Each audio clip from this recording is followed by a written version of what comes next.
Have you ever had to wait for something that you really, really wanted? Sometimes there's some really special things that we need to be patient for.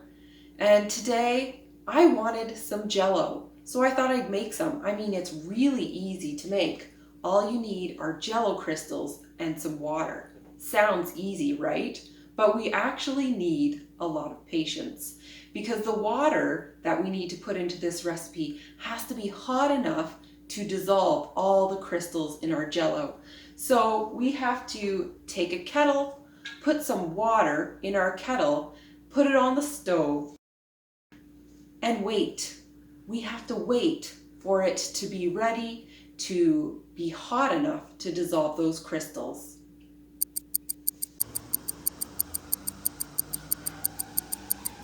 It's about time. It's finally ready. And now that our hot water is ready, we can start making our jello.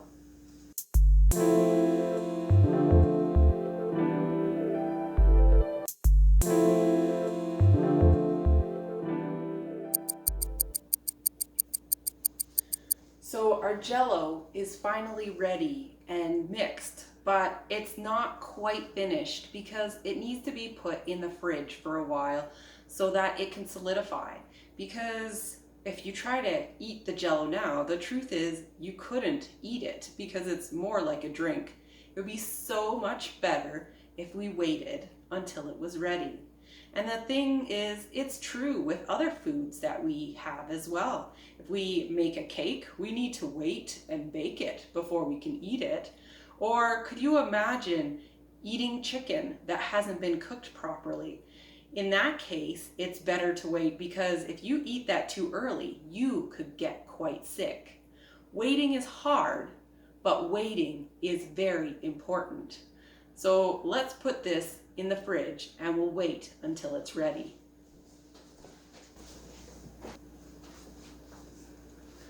Well, our jello is in the fridge right now and getting ready for us to eat later. But as we wait for the jello, I want to talk a little bit more about patience and waiting. We saw it's important to wait with food, but it's also important in a lot of other areas in our life. And one of those areas is when we pray to God. When we pray to God and we ask Him for something, sometimes God will say no. Sometimes He'll say yes right away, but sometimes He'll say wait.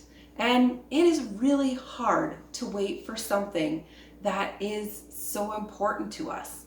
But waiting sometimes is the best answer. King David wrote to God about many of the things that were on his heart, but he asked God for things that were important to him, and he knew that waiting was important. In Psalm chapter 27, verse 14, this is what he says: "Wait for the Lord, be strong and take heart, and wait for the Lord." So David knew that we did need to wait for things. He needed to wait for things that were really important. But sometimes we do need some encouragement. So to be strong and take heart. So you may be praying to God for something that's really important. Maybe you're praying to see someone you haven't seen for a long time, and now is just not the right time. Or you're praying for someone to get better, and it feels like a long time before they're getting better. But we have to know and trust that God's timing is perfect. So be encouraged as you pray and you wait for God to answer your prayers, that when God does say yes, that His timing is perfect.